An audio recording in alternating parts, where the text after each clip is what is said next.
Hello, welcome back. Let's get this over with quickly. I have a friend who's on the way. She might actually be here now. I got distracted because I was trying to reread my old journals before I record this, but alas. Anyway, thought. The thought is, I was on TikTok and I saw a woman talking about her YouTube channel. YouTube pays my bills, YouTube. But it's really brand deals.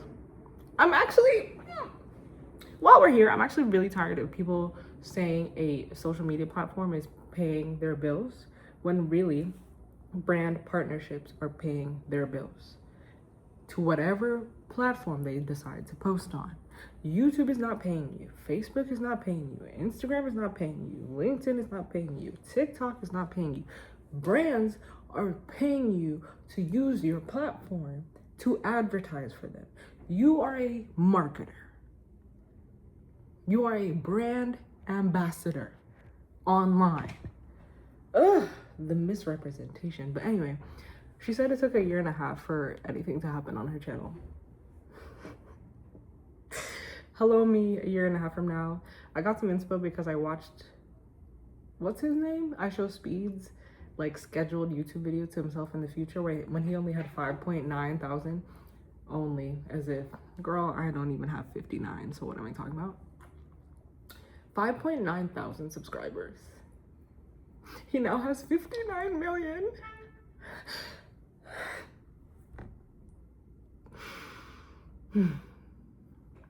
Anyway, super proud of that man. So grateful that a Black man is excelling in the content space because Lord knows algorithms and audiences both are biased in ways they will never admit and don't actually care about because it works for them. Anyway, yeah, so I saw her video 1.5 years, man. 1.5 years. And before I got distracted by reading my childhood journal from about 15 years ago. Damn. These are my words from 15 years ago.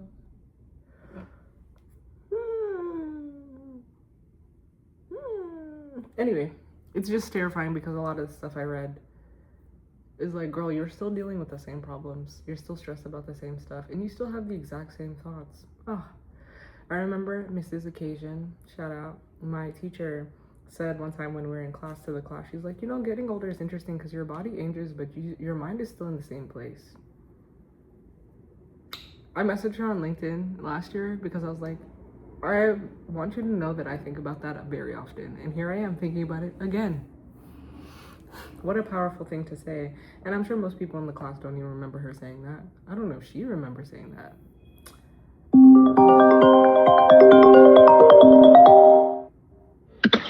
Well? Hi, friendship. I'm here. Okay, I'm coming. Okay. Hi. Bye. Okay, friends, I gotta go. But my videos are supposed to be 10 minutes. Ugh, I have a choice to make. I have a dilemma. Do I record a 10-minute video anyway? Do I go see my friend? Or do I tell her to give me a little? Oh, communication. That's an option. Please hold while I message her. Give me 5 and then I'm coming down. Give me 5 and then I'm coming down. Give me 5 and then I'm coming down. Give me... why is that in all caps? Give me 5, then I'm coming down. Coming up. Coming down. Bad bitch. H-Town. Shout out Beyonce. Okay, so we have the TikTok video, lady, 1.5 years to go on YouTube. And then we have the realization that you get older, but you're basically the same person because I was rereading my old childhood journals. The reason why I bring these two ideas together is because 1.5 years from now, the 1.5 years is going to pass anyway, presuming that I don't die in between then, which would be incredibly convenient.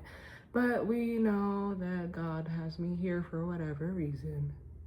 Still. Anyway, so I'll be here in 1.5 years. And 10 times that amount of time, 15 years, I'll still be here. So if I'm gonna be here anyway, I might as well be doing the thing I wanna be doing. And that's the fascination with,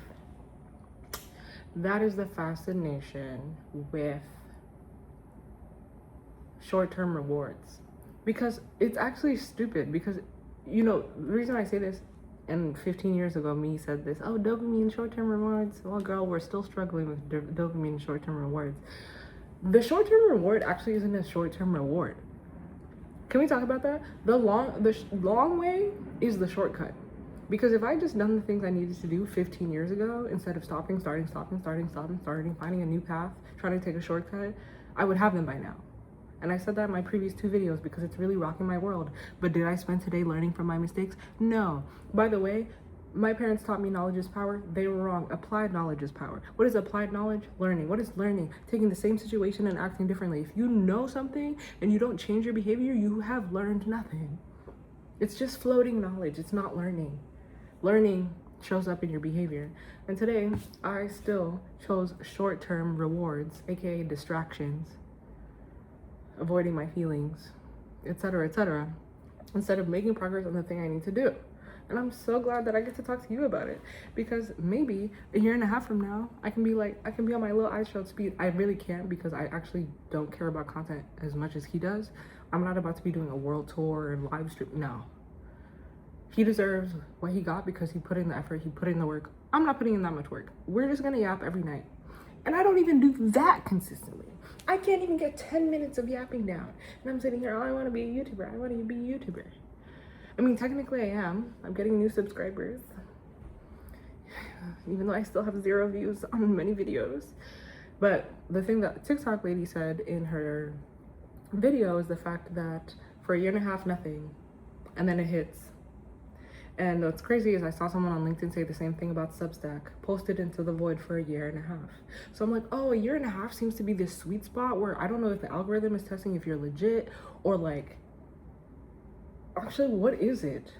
Because it's like, if you have a good video, you should just you could have a good video at any point. Why is it consistently year and a half, and year and a half? Why is it consistently year and a half? I don't have an answer to that. But Substack, dead for a year and a half, and now it's full-time. YouTube, dead for a year and a half, and now it's full-time. It's just like, it's so consistent how you have to like push through a year and a half of speaking into the void for something to happen. Kind of, but not really. It depends. Well, for it to pay their bills. Maybe part of it is just the time it takes to learn how to do the brand partnership thing. Because I'm like, bro, I've had people go viral immediately, myself included. I like made a Twitter account way back when. That shit blew up. I made it private. I denied all follow requests. I had people messaging me like, oh, let me follow you. I'm like, what do y'all think is behind this account? It's just me yapping. But there I go, underestimating the value of my thoughts again. Back to the original point. A year and a half from now. A year and a half. And somehow every day I just don't have the discipline. And I'm not saying there's something wrong with me. Most people don't. That's why most people live a life that sucks. But I don't want to be most people. I've never been most people. So why am I most people now? You know? It might be a nervous system thing. Might be, I don't know. Like, I get it. Like, there's all types of psychological warfare, spiritual, whatever. But like, really, come on. I've been top of band my whole life. So why aren't I top of band now? A year and a half. The time will pass anyway. Imagine having everything you wanted a year and a half from now. Ooh, and that's the problem. People don't believe they'll have it. That's why they keep giving up. That's why I keep giving up, because I'm like, it's not working. That means it'll never work. No, it means it's not working right now. A year and a half. No one, actually, this is an interesting theory. Is it true?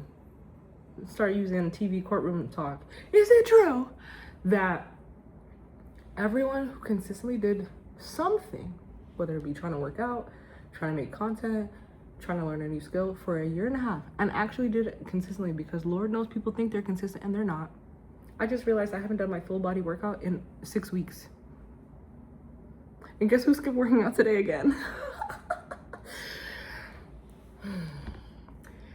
Is it true that everyone who does something consistently for a year and a half always sees results? And I don't even want to say results, because the results could be like 30 cents. I'm saying, tell me that everyone who does something truly consistently for a year and a half becomes incredibly successful after a year and a half. That's the working theory. Let's find out.